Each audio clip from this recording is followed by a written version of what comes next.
We get to set whatever goal it is that we want. So you can set them at 10% if you want, but you're never going to achieve that big goal. Think of something that no one has ever done before. It has to be true in order to get there. It can be done. Someone has to do it. Someone has to win the state title every year. It just so happened that we believed more than anybody that year. Chad Peterman here, and you are listening to Can't Stop the Growth, a platform for leaders and teams to grow and thrive. We highlight the importance of personal development, pursuing greatness, and always chasing your potential. Let's get into it.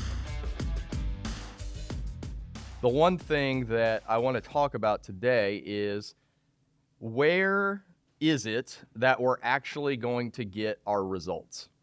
So that may seem like a simple question. Well, hey, I'm going to do this, this, this, and this.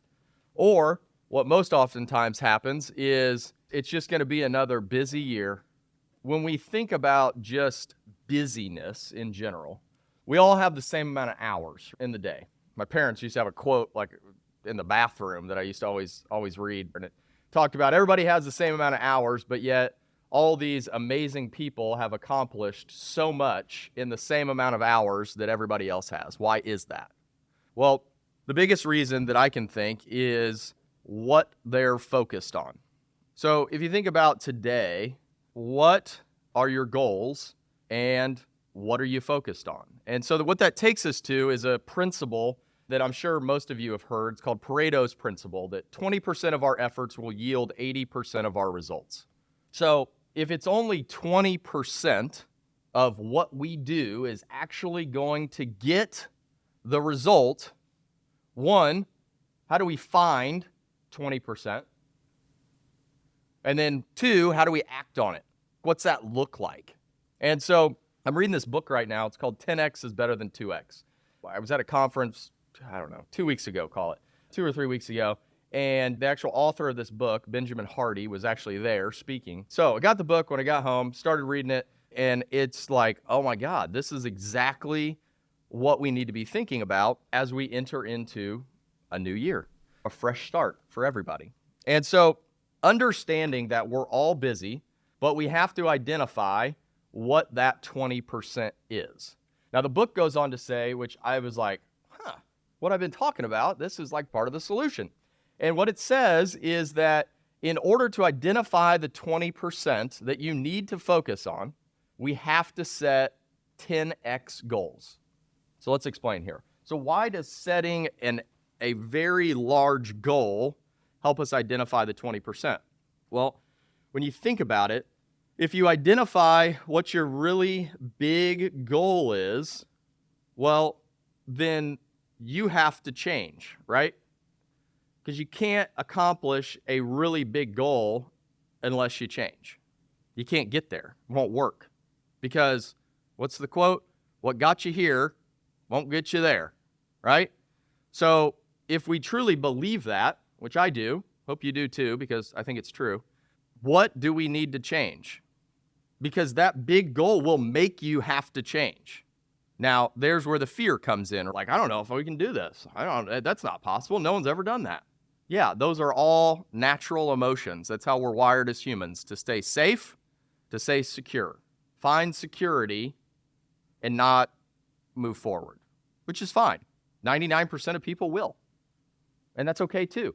But if you want something bigger, if you want to grow, if you want to advance, if you want to set records, then you're going to have to realize that you as a person are going to have to fundamentally change, because that is the only way to reach big goals. Now, the difference between 10x and 10%. So 10% is really that 2x, right? It's like, how do I get just a little bit better? Well, why do we set goals that are just a little bit better? Well, we do it primarily because it's comfortable. I always equate that to, I set this goal only a little bit further because I can probably do 80% of what I used to do and maybe change a thing or two. I call that the crossing the fingers method. Essentially, you're just going to do exactly as you did prior and hope that things get better. And hope that things that you can't control, Because God forbid we change what we can control. It's far easier just to blame everything else. And that's okay, because that's human. That's what 99% of people do. We focus so much on the things that we cannot control. Think about your day today. What meetings do you have that are not in your 20%? What meetings are you having to fill time? When we think about the 20%, if you're only going to focus on 20, most people ask, well, like, what are you going to do with the other 80? Well, guess what? The other 80 is going to be there. There's always stuff, right? There's always stuff. Like today, yesterday afternoon, I find out that Julian's got some sort of illness. I don't know what the hell the kid's gotten into, but whatever. He's got an illness. He can't go to school today. Well, I have a full day, like jam-packed, all kinds of stuff. Well, my wife's out of town, and I'm playing musical chairs to try to make sure that we don't forget a child and they're left by themselves, and it's going to be a hell of a day. But you know what? Preparing for this, I identified what is my 20% and what can be moved, what doesn't need to happen today. Because obviously my kids are in the 20%. Got to take care of them. But when we think about what are we focused on, and if we're going to focus on such a small piece, we have to focus on quality rather than quantity. Oftentimes people, they're like, well, if I work more, if I put in 80 hours, if I do all of these things, like just getting all of this stuff. Well, 80 hours of what? Think about it. I used to do this exercise with managers where I would have them put at the top, how many hours do you work? Oh, shoot, last week I put in 60 hours. Okay, cool. 60 hours. Now break it down as to what you were doing in those 60 hours. Show me. Oftentimes, actually every time, what we found is they had about 40 hours left. That's weird. Well, what were they doing all that time? The 80%. Very little of it was ever focused on the 20. They were focused on what's changing, what's going to affect this. Well, what about this? Dude, you can't control that. So leave it alone. Stop it. What can you control? What is going to take you closer to what you're trying to achieve? If I had a nickel for every time I heard from or heard about well, we just need more calls. More calls. That's what we need. Calls are light. Can't do it. Really? I didn't realize that you were in the marketing department. Can you control the number of calls that you get? No, you can't. Trust me, you can't. I can't. No one can. So when you're focused on needing more calls, you're focused on the 80%. Until you close at 100%, you got enough calls. Because if you're focused on the quality of each call, guess what? If you typically close at 40, if you focus on the quality of call, what if you close at 80? Guess what? You got your more calls. But so often it's all of these things that we can't control. Well, I only got 3 calls today. Well, if you would have sold your first one, you'd have had a full day of work. And I'm not saying you're going to sell every call, but what if you went in to that first call knowing that that was the only call you were going to get? What would your service look like at that point? If you knew I got one shot, because at that point in time, you're focused on all the things you can control. The same goes for every aspect. What are we focused on that doesn't really matter? What are the things that drive you to what you're trying to achieve? Is the meeting you're having today going to draw you closer to what it is that you want? Is the call that you run first thing going to draw you closer to what you want? Or are you going to take that first call or that meeting and say, well, busy today, back-to-back meetings. This is going to be a one whale of a day. One whale of a day doing what? Think about it. Is this going to draw me closer? So as you think about what it is that you want to achieve and what are those behaviors that you need to achieve that, what are the things that you can control? As a manager, what can you control? Conversion rate? Average ticket? How would you control that? Meeting with your people? As a manager, if you know that meeting with your people and developing them is the most important thing, it is, by the way. Meeting with your people and understanding how you can remove roadblocks so that they can be successful. How much time of your day is dedicated to spending with your people?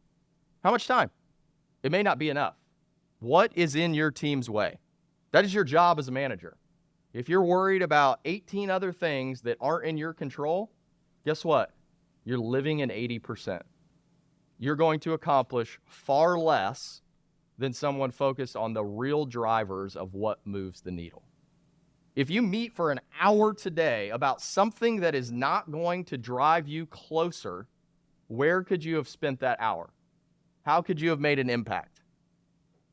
It's uncomfortable, right?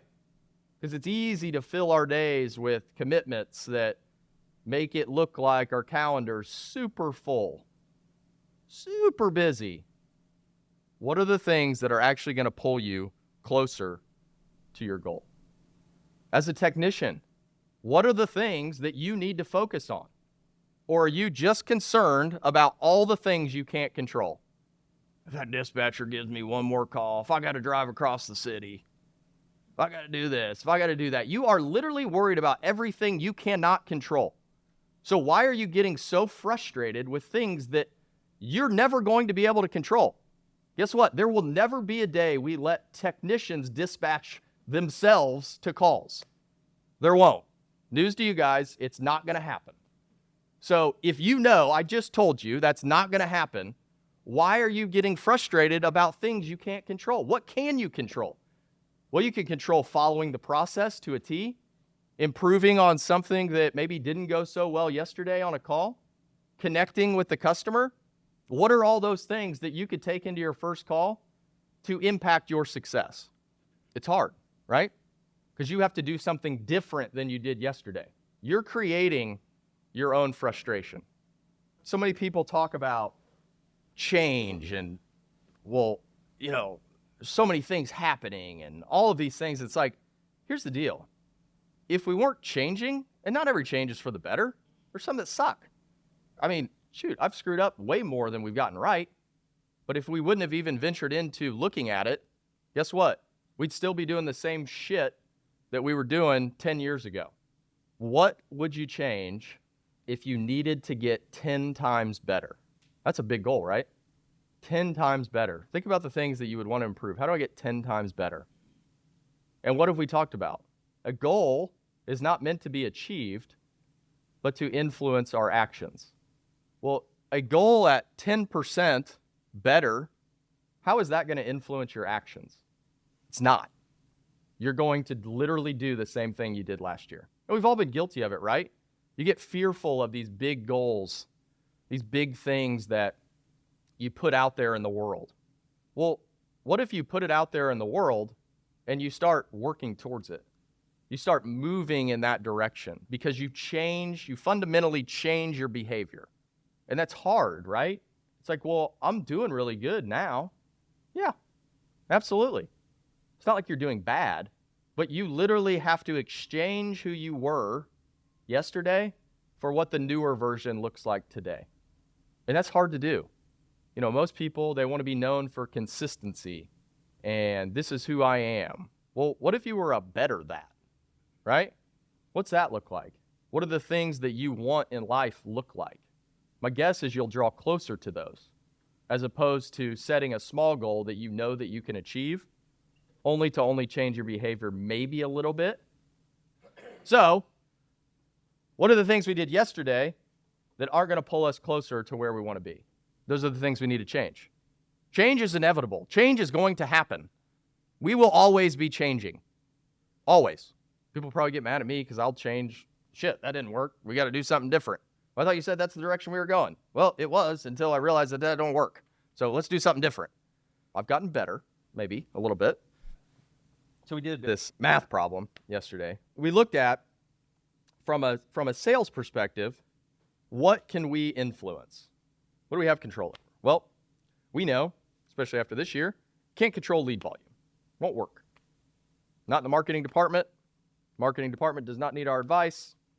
So if we're not in the marketing department, that's good. Also, not in the install department. Not in the install department. I don't know the first thing about installing a furnace. So if I can't control that, can't control the leads, What are the things that I can control? So, did this math problem, and we basically set the lead count at flat. So, if we get the same amount of leads that we got this year, what's that look like? What can we control? How do we increase that? How do we grow with the same amount of leads? That doesn't make any sense, right? Well, if we get the same amount of leads, it should do exactly the same amount, right? So we can't grow. We can't grow if we focus on leads. Leads are in the 80%. Can't control that. Leave it alone. If you're a technician, can't control the leads. All you can do is best you can on the ones you got. And guess what? If you focus on doing that, you don't need any more damn leads. Most people think, well, shit, work 40 hours right now. If I work 80, I'll double my income. No, you won't.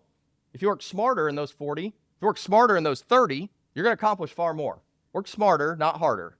Harder is focusing on the 80. Smarter is the 20. So we looked at it and we said, okay, lead volume's flat. If we can influence average ticket and conversion rate by, what do we say, $600, essentially. If we can move average ticket $600, an install, it's not anything. We've increased it to like 1,000 this year, maybe over 1,000. $600, we increase conversion rate by 5%.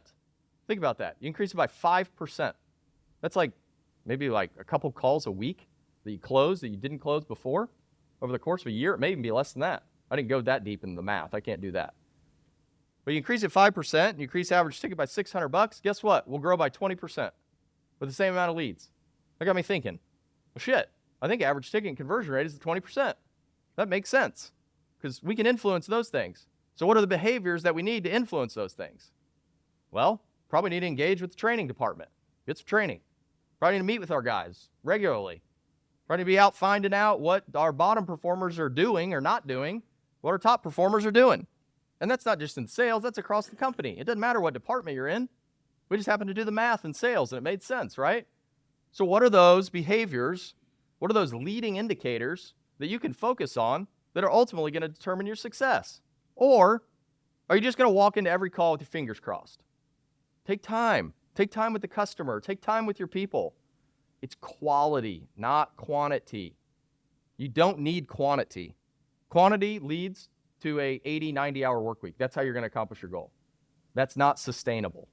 You're going to be frustrated because when you focus on the 80%, you're only going to get 10% growth. So we know that these big goals will help us clarify what that 20% is. They'll help us understand what that looks like. You know, as I was preparing this morning, I was thinking about that sales example, and I was like, well, why did we only increase it 5%? Well, we increased it 5% because everyone else in the industry has told us that that's a good conversion rate, right? That's a good average ticket. Well, 2 days ago, we set a record for average ticket and conversion rate in a day. It was a lot higher than what we had set our marks at. So what do our actions need to be like? What do they need to look like to replicate that every single day? Is your day structured today to get those results? So think about that. What's your record day? Oftentimes people look at like a record day as like, well, I'm only going to hit that once, right? Well, what if that moved your standard? If it can be done in one day, it can be done every day. But even on that day that you set the record, guess what? There's probably things that can be improved. But that's tough, right? When we set a record, it's like, shit, I'm just going to do what I did yesterday. Don't do that. Find the things that can still be improved. Set the new standard. Just because someone says that this is what people have always done in the industry, that's a bunch of 90%ers. Or that's 99% of people. That's what's been done in the industry. So if you're going to be the 1% that sets the new standard, what does that look like?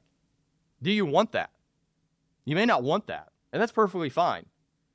Because in order to set a big goal and to move towards it, you're going to have to want it. It's got to burn deep down inside of you that that is what you want. That is where you want to go. What does that look like? You know, what is the definition of insanity is continuing to do the same thing and hoping for a different result. It makes sense, right? But how often do we go against that? How often do we operate in insanity? It's kind of scary, isn't it? And I'm as guilty as anybody. One of the things that I'm doing here right now, I'm in day 14-ish without drinking. So 14 days, I'm trying to go to the end of the year. I have a feeling I'm going to go much longer than that. But it was a thing so on my birthday every year, which was a couple weeks ago, I sit down and I write out my goals. Yes, I know, completely nerdy. So every year I write down these goals. Well, my birthday was on a Thursday. On Friday, I'm talking to some buddies, and they're kind of doing this same thing, really focusing in on their health and what they're putting into their body and all of this stuff. And at the end of the day, it's all based on performance, right? Like, how can I be a better leader? How can I take my performance to another level? How can I help make this company better? And what I realized was I was insane. I was continuing to do the same things that was ultimately affecting my performance. Because you wake up with a hangover, well, you're not great that next day, right? You've essentially wasted a day, kind of go through the motions. And I'm not saying it's bad, and you can do whatever you want. And this isn't like a public service announcement. All I'm saying is what I understood was that I need to change my behavior in order to get a different result. Because I've got a 10x goal and where I want to get there. But I know that if I'm not on top of my game, if I'm not operating at full tilt, then I'm operating in the 80%. I can't even begin to focus on the 20% because I'm just trying to make it through the day. And so for me, that was a big thing. It was like, hey, I got to get in better shape, doing some exercising and doing all of this stuff. I mean, I'd always kind of done it, but not really committed to it. And now I feel like I'm committed because I wrote down all my goals, and then I had to, after having this kind of awakening right around my birthday, getting older, so these things come more often, is like, hey, I've got to make some like changes here. I've got to like figure some stuff out because I want to go here by this time, and it's going to be a hell of a lot harder if I'm doing certain things. So why not make it as easy as possible, right? Why not have clear mind, clear focus, everything? Last 14 days been amazing. I feel like I'm on top of my game. Do I have work to do? Yes. I've got to do some things better that I didn't do yesterday that I can do today. But I'm changing those behaviors. Achieving goals is all behavior-based. That is what is going to impact your goals. But your behavior will never be affected if your goals are too small. You know, my goal for this company is 10x. It's to be $1 billion company one day. That's 10 times bigger than what we are today. So what's that look like? Are we going to get there tomorrow? No. But what's that do to my behavior? Well, I know if we're going to build that, I've got to be at my best. Because guess what? No one's ever done that. So I've got to do what everybody else does and more to get there. Because no one's ever done it. Your 10x goal should be something that very few people have ever done. If your goal's not that big, more than likely your behavior is not going to change that much. So if the goal is to be 10x bigger, well then the question I ask myself is, how is that true? How does that come true? What are the things that have to be true in order to get to that level? Well, there's a lot of things. We've got to build process and procedure that'll scale that big. We've got to build process and procedure that can go across state lines. We've got to figure out all of these things on the journey. But if our goal was just to get 10% better next year, guess what?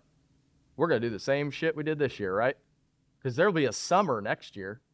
We should grow, right? Should catch that 10%. We're not going to get much better at that with that philosophy. The best way to guarantee your results. Would anybody like to be guaranteed results? I sure would. To know that I set out something and I guarantee that I'm going to get there. I know deep down inside we'll get to where I want to get. 100%. But in order to do that, I know that my identity as a leader is going to change every year. It's going to have to. And we're not talking about like 180 change, like I'm going to be some different person, start screaming and yelling or something like that. That'd be really funny. I'm sure most people just laugh at me. But what are the things that I could do better? How can I remove roadblocks a little bit easier? What are processes, procedures that could be improved so that things flow better? What are things that you could do in order to get there? Think about what your life may look like at a company that's operating on that level. I mean, that's next level stuff. And that's what we want to think about. That's what's fun to think about. You know, dreamers get a lot of flack, right? Think up these big, crazy things. As my brother would say, I think them up and he cleans them up. But in order to pull us forward, I know that is my role. I have to keep thinking big because I want there to be opportunity for everybody. I want there to be advancement. I want people to be able to hit their 10x goal. That's what I want. Because if we all do that, guess what? We'll get there in record time. If everybody's focused on that 20%. If everybody's dialed in to the things that they can control. It sounds simple, right? Like, oh yeah, that makes sense. Focus on the things that I can control. Remove all of the noise that is everything I can't control and just hone in. What you'll find is it's far easier. It's far easier. You know, the greatest indication, in my mind, of missing the mark when it comes to that 20% is someone who says they're too busy. Because you can't be too busy when you focus on the 20%. It's impossible. Can't be. Your 20% that you focus on, guess what? That'll solve a lot of your 80% problems. If you focus on meeting with your people, developing your people, training your people, how many phone calls do you think you'd get? It'd be less. And then all of a sudden your 80% shrinks. You don't have to put in 60 hours to get the same result. You actually get more results with fewer hours. So what are you focused on? You know, a term that's often used in this industry, I'm sure other ones, is, you know, the classic, well, I'm always fighting fires. Always fighting fires. Really? Well, if you're always fighting fires, who's the issue with? Who's not focused on the right things? Unfortunately, the answer may be you. Again, what is the few things that you need to focus on to free yourself to go do other things? To maybe have one of those meetings on things where you can help people out. Because guess what? There's still enough time in the day to do all the other things that you want to do. All you got to do is carve out 20% and eliminate the noise. We create so much noise in our own head. How can you eliminate that? Because most of the noise is you worried about the things you cannot control. Think about it. Like most of the time when there is an issue, when there is a problem, it's most of the time something that we cannot control. Because guess what? The things you can control, you don't need anybody else. You don't need anybody else to focus on the things you know you need to focus on to be successful. Isn't that crazy? You don't need anybody else. You've got the full capability. And I'm going to guess that everyone knows exactly what they need to focus on. It's just a matter of doing it. It's the same thing. Everybody knows how to be healthier. You got to exercise and eat right. But it's hard to do, right? So if we know what to do, what is holding us back from doing that? Is it an identity crisis? Is it fear of change? Is it comfort in knowing that if something were to go wrong or I don't achieve the goal, I could always blame somebody else? You have to make that decision on what it is that you are going to lock into once you set a really big goal. What does that look like? What are your standards? Why does your standard have to be like everybody else's? It doesn't. My 10x goal is unlike anybody's because no one's ever done it. I figured that was a good place to start. Because someone's got to do it, right? If you think about it, someone's always got to win the championship. Why can't it be you? You know, this reminds me of a story. So, kind of go down memory lane here, but I think it's really applicable for what we're talking about. So, my junior year of high school, playing football, we had just won the state tournament the year prior. It's the preseason. We had, out of 22 people, we had 2 starters We had 3, and one of our teammates had a stroke during the summer and was unable to play. He was a Division I football player. Lost him before the season started. So we're down to 2 returning. 2 people who have actually played varsity football. The rest of us, not so much. So 2 people coming back. One of those 2 would get hurt and be out for the season in the second game of the year. But this is prior to that. So prior to that, we're having our team bonding thing that we did. And the coaches are there, and they take us all up in the bleachers, and we're all sitting there, and some of the coaches are talking, giving their inspirational message and all of this. And one of our coaches, who was the offensive line coach, I believe, at the time, his name was Trevor Wilson, stands up, and Trevor was like a very serious guy. Like, I actually had him he was a 7th grade teacher when I was in grade school, and we feared him. He was very serious. And he stands up, and I'll never forget this as long as I live, and this is where I began to believe in setting big goals. He stands up, and he says, I don't know why you guys are doing what you're doing. We're like, what? Man, we just went through camp. I'm kind of sore. Like, I thought we were trying hard. And he's like, you guys don't understand that you have an opportunity to win the state title. And at that time, 2 people coming back, the rest of us never played. We're looking at like really tough teams at the beginning of the season. Like, all right, man, like, I get it. Like, glad you're pumped up and really motivated, but like, I don't know if we're seeing this. And so the good thing is we were all 17 and 18 years old and too dumb to realize that, this big goal is like maybe unattainable. Like, we were all just like, oh yeah, rock on, coach. This is great. That'd be really fun. And so we go into the season and we lose our first 3 games, I think, 3 or 4 games. And so we're, at this point in time, like Trevor, what he said, it's like long gone, man. Like, all right, let's just try to eke out a winning season here. But the thing is we never lost focus of that. Like, we could always hear him. It wasn't like we were saying it every day, but there was a part of us that like could just feel that. Like, okay, yeah, we can do this. And so go through the season, we get some momentum, and win out the rest of the regular season. And then in the second round of the sectional, we beat, I think it was Westfield, first round, and we're getting on the bus. I'll never forget this. And we're all like, well, who won the other game? And someone found out who won the other game. Like, who are we going to be playing next week? Where's it going to be at? Because, like, depending on who won meant you got, like, a home game or you're going to be on the road or whatever it was. And so someone says, well, we're playing Zionsville. And, like, the seniors, when they were freshmen, they had gotten beat by Zionsville 47-0. Zionsville was really good. And the senior class at that time, God love them, they knew that they had gotten beat 47-0. And you would have never in a million years known that they feared for one instance that we were going to win that game. And so we literally practiced all week, and like, we were going to win that game. Like, it was just going to happen because we had this big goal in our head. Now, I'm sure they had the goal too, but we had it from the start, and we were ready to do whatever it took to get there. And so we went out and we beat Zionsville, ended up going on and winning the state title in a year that I would say most people on our team before he said that would have said, I mean, we're not nearly as good as we were last year. There's no way that we're ever going to be able to pull this off.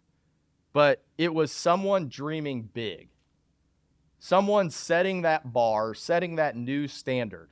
At the time, very few people had ever won back-to-back. Now there's been a number of people who have.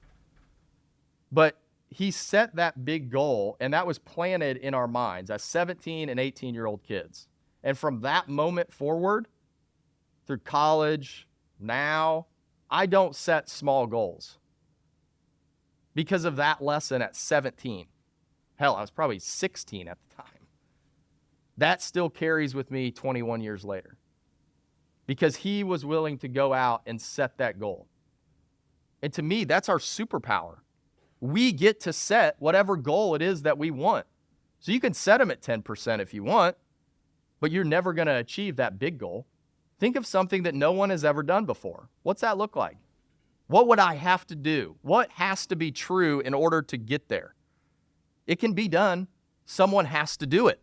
Someone has to win the state title every year. It just so happened that we believed more than anybody that year. Major things that I want you to take away. Establish the goal, and then understand what has to be true in order for that to happen. Set it big, because that will direct your behavior on a daily basis.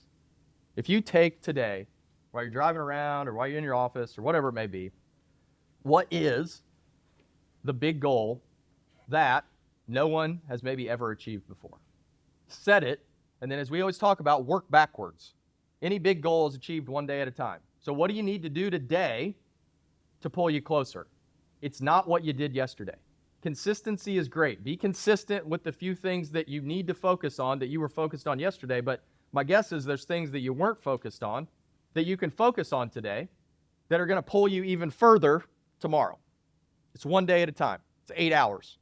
What are you going to do with 8 hours today? What's your 80%? What's your 20? How do you spend the majority of your time focused on your 20%? Because that is what will make the move. That is what makes the shift. And guess what? You'll be able to spend far less time because you won't need 8 hours to focus on your 20%. You need 8 hours to focus on your 80 and a little bit of your 20. So today, what is your 20%? What can you control? What's going to be impactful? What's going to move the needle? More than likely, when you identify it, it's going to suck, all right? It's not going to be fun. But once you do it enough, then all of a sudden, it becomes your new standard. It becomes how you operate. It becomes your new identity. This is who I am. I don't close at 50, I close at 70. That is the new standard. My average ticket isn't this, it's this because this is the new standard. I don't care what the industry says. I don't care what we've done. I don't care what the record is here. My standard is higher. Focus on that. Identify, focus, and then execute. It should be simple. If it gets hard, you'll know you're focused on the wrong things. Thanks for tuning in. If you'd like to get connected, you can find me at chadmpeterman.com. To see what our team's up to, you can visit petermanbros.com. As always, keep growing out there.